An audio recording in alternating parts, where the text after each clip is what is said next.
Hey, what's happening guys? Welcome to E-Reviews. It's that time of the year where you spend a lot of money and not regret it. Yep, it's the festive season. We have Deepavali or Diwali around the corner and Christmas coming up in 2 months. You might be looking to get new tech or upgrade your existing ones. So in this video, let's take a look at what tech products you should consider buying for yourself or gifting it to someone while shopping this festive season. So without any further ado, let's get started.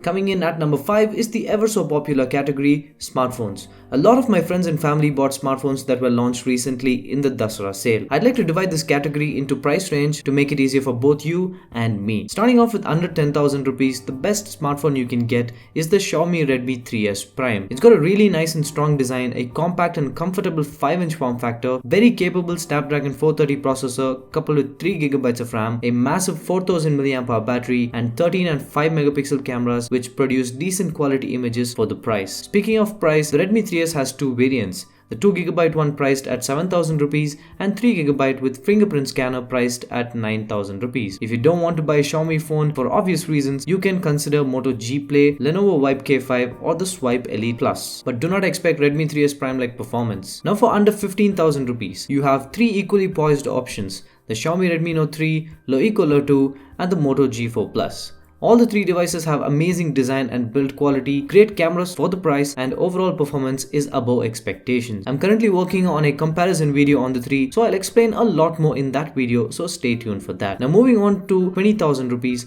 This one is easy. You just have two options, Lumax 2 or Lenovo Zook Z2 Plus. If you'd ask me to pick, I'd definitely go with the Lumax 2 simply because of the build quality, 5.7-inch 2K display and way better cameras. The Zook Z2 Plus is a good device, but it's more for people who want smaller form factor. The under 30,000 rupees is even easier. Just get the OnePlus 3. This is one smartphone that needs no introduction or explanation. It's got flying reviews from customers all over the globe, and this time around you don't have to go through the treacherous invite system. You can just head over to Amazon and buy the device. Okay, that took up a lot of time, so quickly moving on to number 4 on the list, monitors. Most of us are still stuck with LCD monitors that range from 18 to 21 inches. It's 2016 and definitely the time to change that.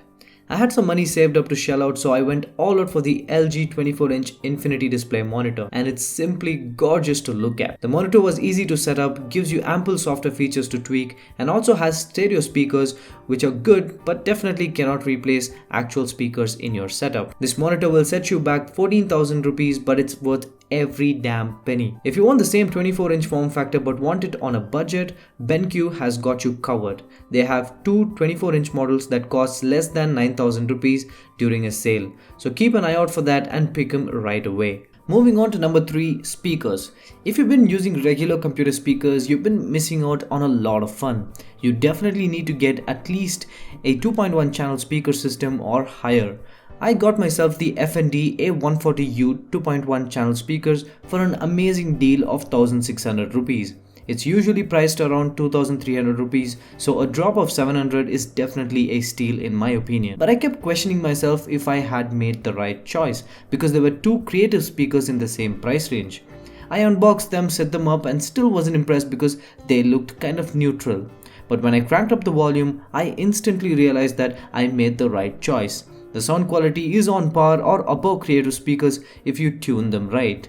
But if you want the brand assurance, then go for either of the two creative speakers available in the same price range. Moving on to number 2 on the list, tech accessories. The subcategory you should be looking for are power banks and storage devices. My advice on power banks would be to go for a capacity between 10,000 to 13,000 mAh and not spend more than 1,200 rupees for the same. My pick for brands would be Ambrain and PNY because they produce reliable products at affordable prices. I personally use the Ambrain P1310, a 13,000 mAh power bank which is currently being sold for rupees 800 on sale. I've reviewed the device, been using it regularly for a long time, and it still works perfectly. When it comes to storage devices, the obvious minimum would be 1 TB. My recommendation will and always be Seagate, but my suggestion for this season based on price would be Lenovo. The 1 TB external hard drive is being sold as low as rupees 3,500, which is definitely a steal. But if you want little extra like software goodies such as 200 GB cloud storage, then the Seagate Backup Plus Slim should be your your pick. Honorable mention would be the WD Passport Ultra, which is priced higher than Lenovo and Seagate. Alright, moving on to number 1 on the tech to buy list.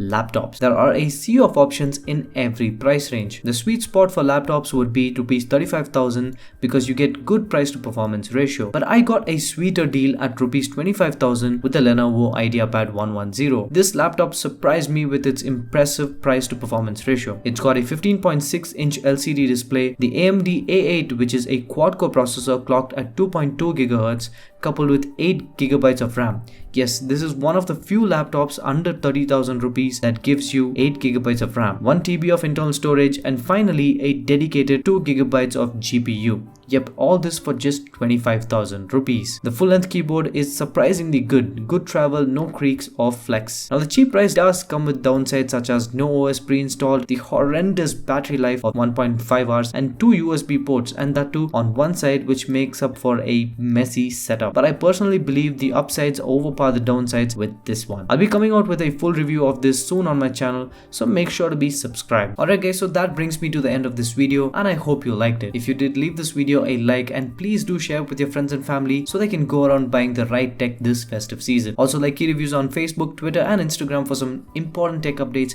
and fun giveaways. This is Santosh signing off for e-reviews. You guys have a fabulous festive season.